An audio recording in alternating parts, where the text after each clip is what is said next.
So in today's video, we're going to be breaking down some more top tier gameplay, which has been highly requested on the channel. If you do have other people you'd like me to check out and break down, make sure you comment that down below. In this particular case, we're going to be looking at Scopes, which is #1 currently on console for both PlayStation and Xbox. Really, the only person ahead of him is It's Iron, which we've already covered on the channel. You can see right at the bottom of the screen, he has 1,274 wins and then 6.36 KD, so relatively high. And he's playing with this duo, which is equally skilled, has several kills, top leaderboard grinder, and then as you can see, he's going to also have a high KD throughout the gameplay. And if you guys enjoy this type of content, make sure you hit the like button. Like goal on this video is 3,000 likes. And if you're brand new looking to find your way back from more Call of Duty content, make sure you are subscribed with notifications on. Just a heads up, if you want to go ahead and subscribe to him, follow him on all of his socials, I'll have links down in the description for that. And let's get into the gameplay breakdown. So pretty much they're landing at super early on in the game's life cycle when he was just leaderboard grinding and he was just trying to be #1. He was doing that recon strat, but obviously once you get enough of a lead between the next person and second, third, fourth, or whatever the case is, it becomes more about just kind of having some fun, maybe getting some high kills, because that's going to generate a little bit more attention when it comes to tournaments and teaming up with people and stuff like that. You just get a little bit more awareness put on you. So he kind of has that hybrid style where he's going for kills majority of the match, and if he gets a little bit on a hot streak where he's getting a lot of kills early on, then maybe he's going to go for some ridiculous high kills like a 40 plus or a 30 plus game. But in general, the focus should be like, hey, you know, kind of go through kill hunt as far as grabbing bounties and things like that. Maybe do a recon here if it's just convenient and there's no other contracts nearby. But we'll go ahead and talk about some of the other strats throughout it. Obviously, he's using the FAL, which is incredibly broken, especially early game, because most people don't have 3 plates. Because it's 3 shots to kill, and if you land 2 headshots, it's going to be the 2 shots to kill. So it's incredibly good, probably the best floor loot, especially when you're landing, and even in the middle of the game if you start getting some extended mag on there like he currently has. He's kind of had that balance. I've played with him quite a bit. I've uploaded a gameplay with him on the channel, and what you'll notice is he's pretty much wins almost every match I've played with him, and that's part of the good communication, but also the incredible gun skill that you're going to see shown off through multiple of these aspects. One of the things that they're doing here, and this is usually pretty helpful when you're trying to improve and get more kills, I get asked that all the time on the channel, and one of the things you'll notice here is they land together, they get their loot, and then they're going to start to split off. And then that's really kind of when you're going to have to learn to play for yourself. And not every time it works out, because no matter who you are, if you run up against 2 guys with Ghost who land the first shot first, odds are you're not going to make it out of it, even if you had decent positioning.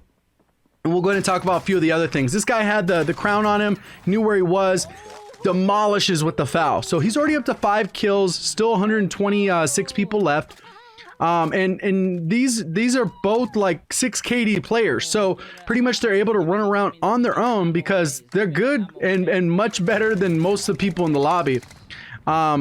So sometimes it's going to make it look like players are bad just because they're out positioning them. They're gunning one to make it a 1v1. And that's a lot of times the key when you get into these situations is getting everything put into a 1v1, because that's a lot more manageable. One other thing that they tend to do is they'll get the loot. They'll get the loadout. They grab these supply runs a lot of times early game because you're going to get the 1,400 per player. But in addition to that, you're able to get a self-revive for free, which ends up being 4,500. So that's like the perfect value. You get a trophy on there and then you perfectly straight line to wherever that buy station is. Most people don't have double C4 this early, so odds are you're going to be able to drive around pretty clean unless people are just adamant to take you out. A little risky once you get on the buy, but they go ahead and come out and you're able to take them out. So they came up on these ones, came through, looks like he was already shooting at them. They're cleaned up, and then they're going to go ahead and continue on to this thing. And it's good too, because if people are dying on the way, you can land up there and you get a free buyback. So it's kind of the value of a bounty, of early bounty, but you're able to get it really quick. It doesn't take long, and then everyone could get stacked up with their loadouts, money, and it's a quick contract. It took a minute and a half to get from there to there, and you're pretty much good to go. So So got the UAVs, the self-revive for free. All the money is spent there. They called some extra UAVs, so that's pulsing. And then now he's going to get his loadout. He normally runs an M13 as his primary weapon, just because he prefers that over the Kilo. I think he's just experimenting a little bit more with the Kilo just because of the meta shift. He was using the Growl before like everyone else, but now he's kind of been more on the M13. So right here, as soon as they got the money, they got their loadouts, they land strong so they can get a good start, and then they split off. So pretty much now they're in their head, they're thinking 1v2 and how do they approach it, and it doesn't happen by accident. A lot of these scenarios you fail several times, but through several hours of gaming and winning and getting into these experiences, you kind of learn from trial and error, and then you can attack it from a different angle and end up improving as a player, so you know how to better handle those situations. You're going to see this situation right here. There's basically a couple different teams.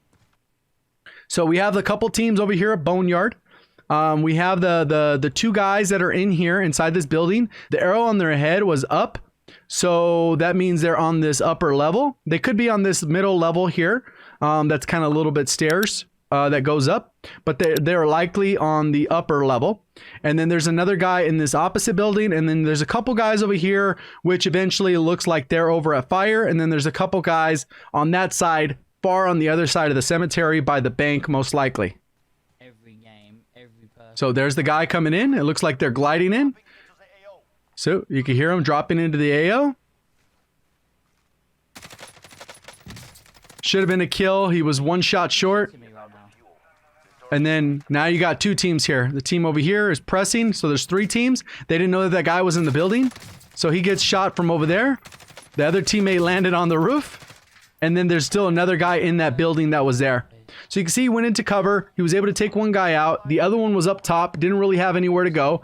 The other guy jumped out of the building. And then now these guys are turning around and trying to take care of business.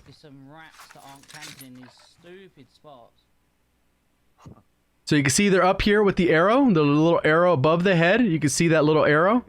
That's kind of... A lot of times people ask, how do you know they're above and below? There is literally an arrow that it's kind of indication of elevation. One of the other side notes is, in case you guys didn't hear that part, is he says, I'm kind of lagging out right here. He plays off a Wi-Fi hotspot, basically off his phone while streaming. So he gets relatively consistent data, but obviously sometimes it can lead to some inconsistencies and he gets insta-gunned. It would be great if he was hardwired. I see a lot of times people make excuses like, oh, I wish I had good connection. He is playing off of his phone's hotspot. On top of that, he's playing with the default controller. A lot of times people think you need to have a scuff or some fancy paddles or any stuff like that. You don't need it. He's proof of that. He's basically working with the standard controller and uses claw whenever he needs to plate up or maybe reload or something like that. Situational. It's kind of like a claw hybrid. So now these guys are taken care of. They were a little bit of a hassle, but now look, he's kind of paying attention to what's going on. And he overdoes the mounting feature because it's underutilized. I've seen a lot of people gameplays break down, really good players, and I've also seen below average gameplay, average, all in between, because we do subscriber gameplay here on the channel as well. And what you'll notice is most people don't mount. He will mount, beams that dude, ends up snapping to the other one, downs both. One of them has to have a self-revive. And then the other one's in the building here, still there from the beginning, kind of just camping. So there's a lot of teams there, and what you'll notice most time in duos or solos, a lot of people do not engage unless they're going to get a kill shot. The other guy RPG'd from across the way, so now he's got to work his way to the other side of the building. Okay, so now they just fought over there in that corner. You can hear the gunfire. They fought on that other side by the firehouse. So they got back up, somebody challenged them, and then there's the guy up top again. Mounts again. A lot of times people just run out in the open. Mounting, the other benefit is it makes yourself a harder target to hit. Gives you almost no recoil on some of the highest recoil weapons. And on a low recoil weapon, basically you don't even need to aim. It's just on there and it's not going to move. So he got rid of one of them, but there's still one left. He's got to kind of seek him out and search where he's at. So he's checking just to bait. And you can see his technique. He went up, assuming that the guy was going to shoot him, and then he jumped off, gives his chance to plate, and then now he knows the guy's kind of up on the top, more on this left side of where he got those hit markers from. So he knows that the guy's on this top right side, or top left now, and then he's just got to position himself in a way that's going to allow him to win the gunfight. Holy shit, dude. I don't want to push this chat, it's a really bad push. So it is a bad push because the guy's going to be pre-aiming it again.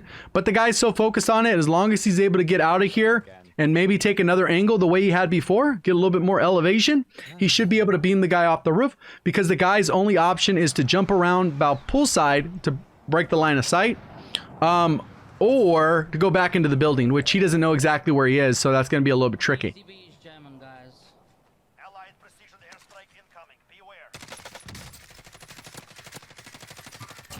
Wall banged, got the final kill there. So it took a little while. Those guys were just camping it out there. I don't know if those are the ones that landed late, but there was definitely 2 guys there when he walked up about 3 or 4 minutes ago. So he's already got 11 kills. Not the fastest start to the game. And you'll see kind of goes highs and lows. A lot of times what slows down your games is people camping in a covered position like this.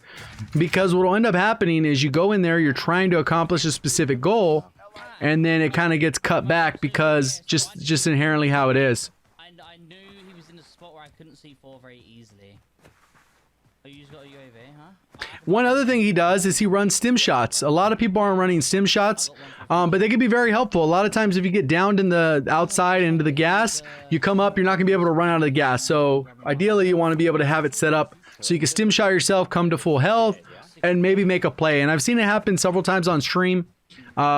It's going to help you a lot of times more than a heartbeat sensor, because as you can see, the cash is pretty much going to be flowing. They're going to end up with over 20,000 each pretty much.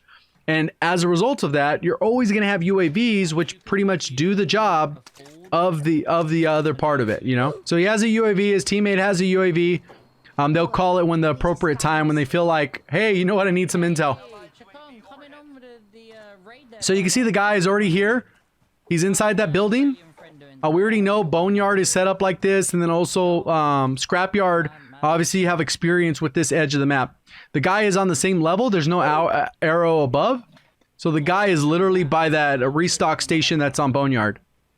He could be coming out, creeping out. You heard the door break on the left. There it is. The guy didn't know he's there because he's already set up. Boom, easy kill. The guy comes out. He was just kind of camping out, creeping out. He's expecting he has a teammate because the guy didn't insta down. So now he's got to kind of wait out this guy and see if the guy pushes out. There he is. Guy wasn't expecting him. A lot of times he was peeking. He's like, I hear something. But he was thinking the guy was probably in the building. That's why the guy was looking to turn in. And then obviously he jumped down and took the guy out. Cool. So he has 3,300, his teammate, and then 7,800 himself. And you can see how he played that patiently. Obviously, he could have ran in there, made some noise, and then he's going to get shot by 2 different people. But he only knew where one was, so that's just kind of how that ends up working out. So there's the thing I was talking about, the heartbeat sensor. Calls in a UAV, buys another. His teammate has a UAV. Once he uses it, he's going to buy another most likely. It's kind of one of those things that just cycles through. Done. Easy kill. That's one way to get easy kills as well.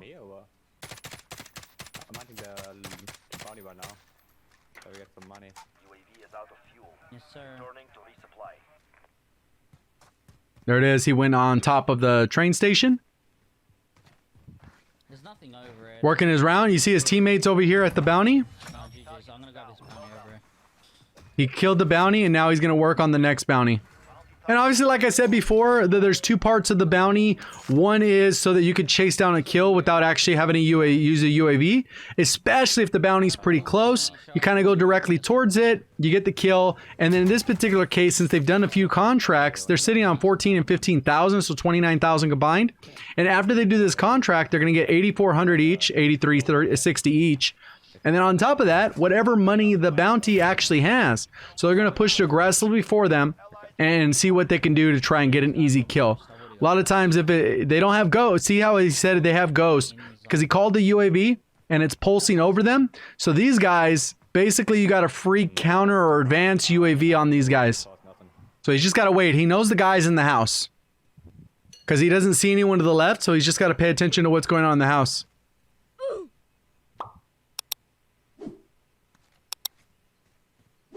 You good over there? The zone? Yeah. His high ground cover. The only way he gets screwed there is if he gets shot in the back. So, and I know a lot of times people come to the comment sections is crazy. Some people are like, oh, obviously this is a bot lobby, blah, blah, blah. End of the story, he's better than you are most likely. He has a 6.36 KD. So he's going to make decent players look bad. Regardless of how good that player was, they had zero chance. Even if that dude was a 20 KD player, the positioning he took, that guy had no chance. So that's one of the key things. He's playing smart while playing still aggressive, chasing down the kill. He met up with his teammate. They're sitting at 19 and 15 kills. So his teammate clutched up and did his work too. And this was just a gameplay at random. I didn't have him send me anything. I just said, I'll watch a stream. If I like a gameplay, that's the one I'll pick up. So that's what I ended up choosing up. And we kind of said, yeah, you mind if I do this one? And that's pretty much where we came up on this one. Grabs another bounty. You can see there's people on this right side over by hospital. So see, they're going to go for those easy kills. Primarily, the good thing about these kills over here to this top left is you can gatekeep them. They have enough money for the super advanced UAV, not the actual advanced UAV. Bounty was poached. They come up on 2,500. And look at, there it is again, the mounting. I don't think enough people mount. Let me know down in the comment section. Are you the one that mounts often? Or do you think you could probably mount a little bit more?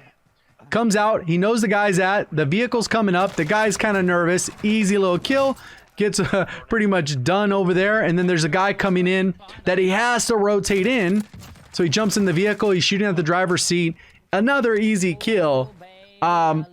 Doesn't matter how skilled those guys were because they played it perfectly. They kind of already know what each other's thinking because they've played a lot of hours together. And that's sometimes good. When you get good comms, you get into a good teammate. So there's two people on top of this building here on the left. And then there's another guy gliding in, it looks like, unless he's coming from the other side building. And you can see how they're going to aggressively push these guys. They come in from different angles. They're going up different sides and then end up on top of this building. So he ended up down a guy. He killed one guy. You can see right there on the feed. But there's still one more. And this is really the only time where there was a little bit of a lack of communication. You'll see there's some confusion. Because I think one guy landed back down and threw off the numbers. Because there's still two guys there. And there's another guy who went to the other building. You could see him there. One dead. We're in trouble. There's a sniper over there.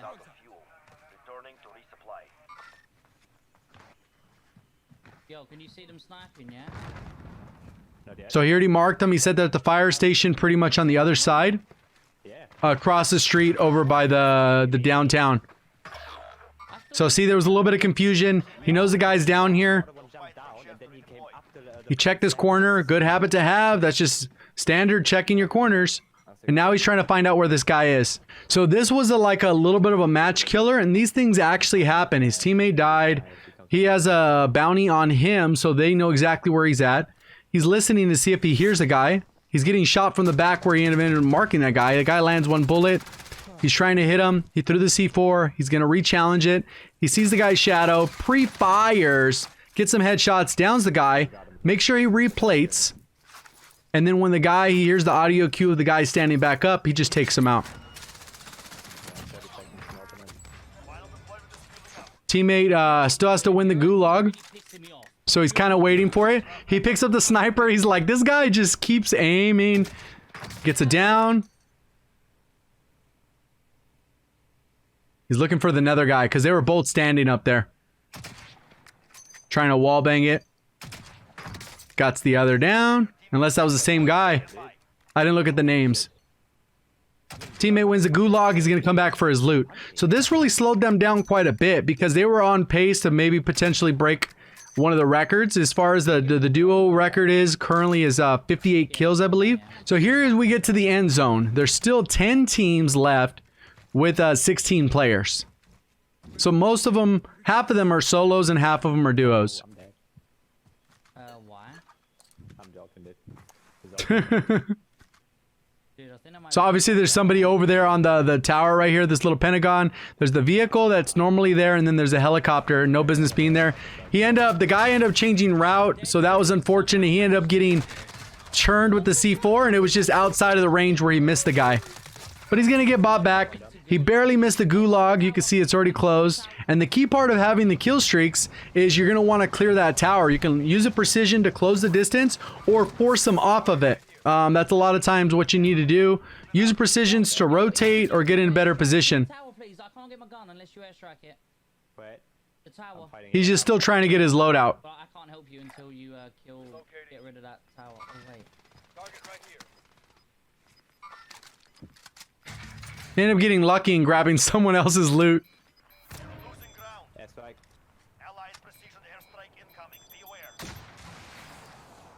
Called the airstrike on him. That gives him enough time to come get his loadout. And then he's going to go ahead and get his plates on his body. So it's pretty straightforward. 5 teams left. 7 players. Or 6 players. So all solos and 1 duo.